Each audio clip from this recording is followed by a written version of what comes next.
यार सिंधी असांजा नौजवान ग़लति रस्तो छो था अख़्तियार कनि? इन जो सबबु कहिड़ो आहे? यार ॾिठो वञे त अॼुकल्ह असांजे समाज में सभ खां वधीक मुसीबत में नौजवान तबिको आहे। स्कूल में ग्रेड जी टेंशन, यूनिवर्सिटी में डिग्री जी टेंशन, कारोबार लाइ पैसे जी टेंशन, नौकरी लाइ सिफारिश जी टेंशन, कंहिंखे पंहिंजी भेण जी शादी जी फिकर, त कंहिंखे पंहिंजी मोहबत थी मारे, कुझु नथा कयूं त बाबा जा पादर, कुझु कयूं था त पुलिस जी मार, को कर्ज़ वठण लाइ परेशान त कंहिंखे वापसी जी परेशानी। अहिड़े डिप्रेशन वारे माहौल में अक्सर इंसान ग़लती कंदो आहे, जंहिंजो असर न सिर्फ़ ख़ानदान बल्कि समाज ते पवंदो आहे। हा अदा को कानून नाहे हिते, छा कयूं? बसि हर को पंहिंजी में लॻो पियो आहे। अदा कानून हर शइ जो मौजूदु आहे, पर हिते सवाल अमल जो आहे। जेकॾहिं कानून ते सही तरीक़े सां अमल कयो वञे त ॾोह पाण ई ख़तमु थी वेंदा।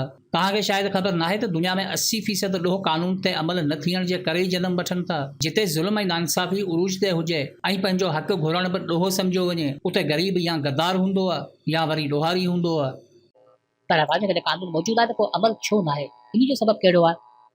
अदा इन जो सबबु असीं पाण आहियूं। यादि रखो त कानून ते अमल थींदो नाहे बल्कि कराइणो पवंदो आहे। असांजी सभ खां वॾी बदकिस्मती ही रही आहे जो असीं बसि ज़ाती मसइले खे फोकस कयूं था।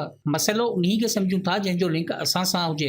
ॿियनि सां थींदड़ नाइंसाफ़ियूं असांखे ॾिसण में ई कोन थियूं अचनि। इहो ई अमल असांजी महरूमी जो सबबु बणियो आहे। भुट्टो साहिब जे दौर में 28 मार्च 1974 में सिंध सिविल सर्वेंट एक्ट 1973 जे तहत सिंध सर्विस 1974 APT जो रूल जोड़ियो वियो। पर छा अॼु उन फोती कोटा ते अमल थिए पियो? केतिरा ई हक़दार धिका खाई खाई मरी विया। छा कॾहिं असां उन्हनि जो साथ ॾिनो आहे या कॾहिं उन्हनि जे हक़ में पंहिंजो आवाज़ उथारियो आहे? असांखे इन करे परवाह नाहे छो त उन जो लिंक असां सां नाहे। 23 मार्च 2019 में हेल्थ डिपार्टमेंट डिस्ट्रिक्ट जामशोरो में जेकी जॉब वैकेंसीस आयूं हुयूं उन ते NTS पारां टेस्ट वरिती वई, पर इंटरव्यू जी अॼु ॾींहं ताईं ख़बर न पई। जी अदा बिल्कुलु।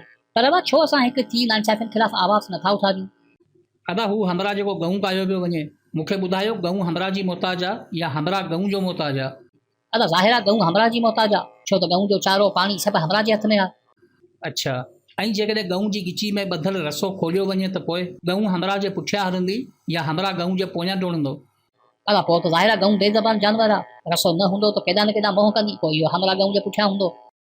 बिल्कुलु अदा, असां बि इन गऊं वांगुरु आहियूं। गुलामी जो रसो गिची में आहे, इन करे हुक्मराननि जा मोहताज थिया वेठा आहियूं। बसि अखियूं ताड़े ॾिसूं वेठा त कॾहिं तो पाणी मिले, कॾहिं थी मानी मिले। हू ॿुधाईंदा अचनि, असीं ॿुधंदा पिया अचूं। हू हलाईंदा पिया अचनि, असीं हलंदा पिया अचूं। असीं उहा रिमोट कंट्रोल डिवाइस आहियूं जेका कम त कंदी आहे पर ऑपरेट ॿियनि जे हथां थींदी आहे। असांजी तल्ख़ हक़ीक़त जो निचोड़ इहो ई अथव त न तहक़ीक़ रही असां में ऐं न ई हिते का तख़लीक़ रही आहे। पर जेकॾहिं इहो रसो गिची मां कढी छॾियूं त इहे साॻिया हुक्मरान असांजे पोयां हूंदा।